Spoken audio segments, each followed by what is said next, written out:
कहा जाता है एक बार दुर्वासा ऋषि देवताओं से मिलने आए और वहां उनकी मुलाकात देवराज इंद्र से हुई। उन्हें देखकर दुर्वासा ऋषि बड़े खुश हुए और अपने गले से फूलों की माला निकालकर उन्हें पहना दी।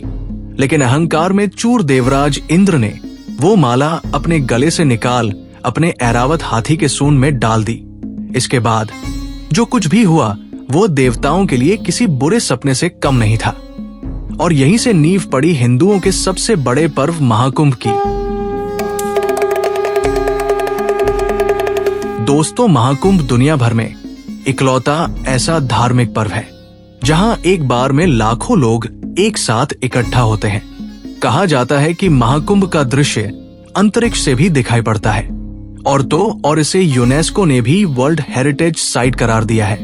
लेकिन ये महाकुंभ क्या है? इस शब्द का मतलब क्या है? इसका दुर्वासा ऋषि और देवराज इंद्र से क्या ही संबंध है? क्या इसकी कहानी समुद्र मंथन से भी जुड़ी हुई है? तो आइए आज आपको बताता हूँ महाकुंभ से जुड़ी हर बात जो आपको पता होनी चाहिए। दरअसल कुंभ शब्द का मतलब होता है घड़ा। इसे अगर धार्मिक नजरिए से देखें तो महाकुंभ का मतलब हुआ अमृत से भरा विशाल घड़ा। दोस्तों, इस पर्व को धूमधाम से मनाने के लिए भारत के 4 पवित्र जगह प्रयागराज, हरिद्वार, उज्जैन और नासिक में महाकुंभ का आयोजन किया जाता है। और इस बार ये मेला उत्तर प्रदेश के प्रयागराज में लगा है, जिसमें हिंदू धर्म के लोग काफी ज्यादा आस्था रखते हैं तथा देश विदेश से लाखों श्रद्धालु इस मेले में हिस्सा लेने के लिए भी आते हैं। इसके पीछे एक मान्यता भी है कि यहाँ स्नान करने से लोगों के सारे पाप नष्ट हो जाते हैं और उन्हें मोक्ष की प्राप्ति होती है। लेकिन यहाँ पर एक सवाल उठता है कि आखिर ये महाकुंभ का मेला 144 साल बाद इस बार क्यों लग रहा है और इसकी शुरुआत कैसे हुई? तो दोस्तों, इसके पीछे एक दिलचस्प और पौराणिक कहानी बताई जाती है जो हमने आपको वीडियो के शुरुआत में सुनाई थी। आइए उस कथा को जरा विस्तार से आपको समझाता हूँ। तो जैसा कि हमने आपको बताया कि एक बार ऋषि दुर्वासा जब देवताओं से मिलने पहुंचे तो उनकी मुलाकात देवराज इंद्र से हुई, जो अपने दिव्य हाथी इरावत पर बैठे अपने ही धुन में मग्न थे। इंद्र को देख दुर्वासा ऋषि काफी खुश हुए और अपने गले से फूलों की एक माला निकालकर उन्हें पहना दी। लेकिन अहंकार में डूबे इंद्रदेव ने वो माला निकालकर अपने इरावत हाथी के सुंड पर रख दी। अहंकार में चूर देवराज इंद्र को ये अंदाजा भी नहीं था कि उन्होंने कितनी बड़ी गलती कर दी है। ऐसे में अब ये गलती उन्हें और पूरे देवताओं को काफी ज्यादा भारी पड़ने वाली है, क्योंकि देवराज इंद्र का हाथी ऐरावत था तो आखिर एक जानवर ही उसे कहां पता था कि ऋषि दुर्वासा कौन है और इस माला की क्या अहमियत है।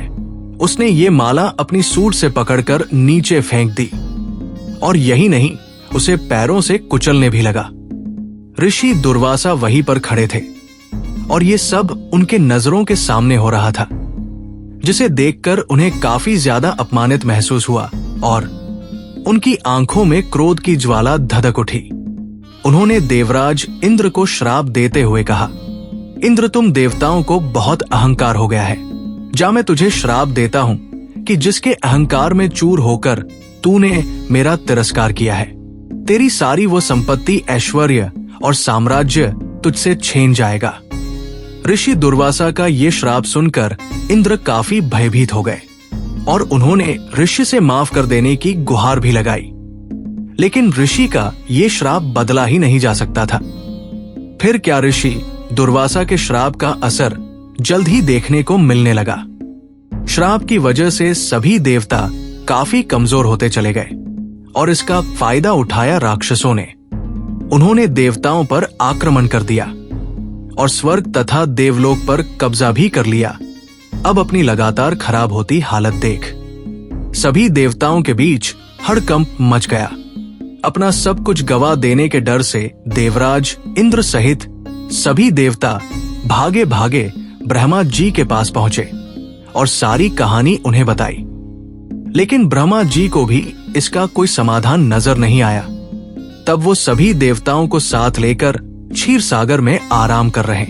भगवान विष्णु के पास पहुंचे, जहां उन्होंने विष्णु जी को ऋषि दुर्वासा का दिया श्राप तथा राक्षसों के आक्रमण की जानकारी दी। उनकी बातें सुनने के बाद विष्णु जी ने एक पल सोचा और फिर एक उपाय भी बताया। उन्होंने सभी देवताओं से कहा कि आप सब राक्षसों की मदद लें और इस क्षीर सागर का मंथन करें। इससे जो भी अमृत निकलेगा उसे ग्रहण करते ही आप सभी फिर से ताकतवर और अजर अमर हो जाएंगे। भगवान विष्णु से ये सुनने के बाद देवताओं ने राहत की सांस ली और उनका आभार जताया। इसके बाद वो राक्षसों से मिले और समुद्र मंथन के बारे में बताया। राक्षस भी अमृत के लालच में समुद्र मंथन के लिए तैयार हो गए थे। फिर क्या था?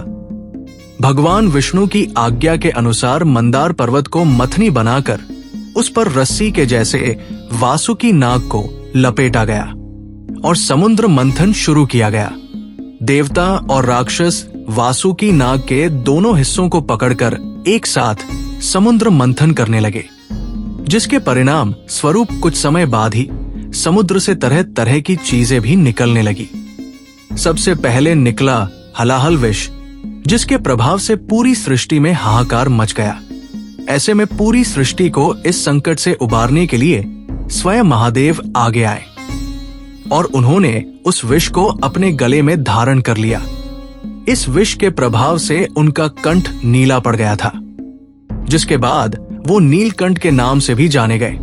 अब हलाहल विष के निवारण के बाद मंथन दोबारा से शुरू किया गया, जिससे पहले सुरभि गाय बाहर आई, इसके बाद उसका बछड़ा, फिर कौस्तुभ मणि, फिर लक्ष्मी जी और अंत में खुद आयुर्वेद के जनक माने जाने वाले भगवान धन्वंतरी अमृत का कुंभ यानी कलश लेकर बाहर आए।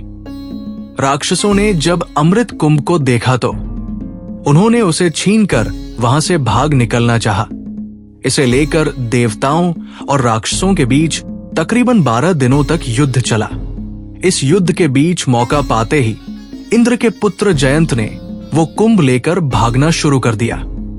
कहा जाता है कि उनके भागने के दौरान अमृत की कुछ बूंदें धरती के 4 जगहों पर नदी के किनारे गिरी, जिनमें प्रयागराज, हरिद्वार, उज्जैन और नासिक के नदी किनारे गिरी।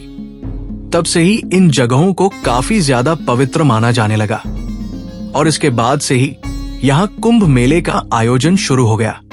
इसके बाद की कहानी तो आप सबको पता ही होगी। दोस्तों, ये तो थी कुंभ मेले की उत्पत्ति की कहानी। अब अगले वीडियो में हम समझेंगे कि कुंभ हर 12 साल के बाद ही क्यों आता है। इसका जवाब जानने के लिए आप हमारे साथ बने रहिए। अगली वीडियो में आपको इसका उत्तर मिल जाएगा।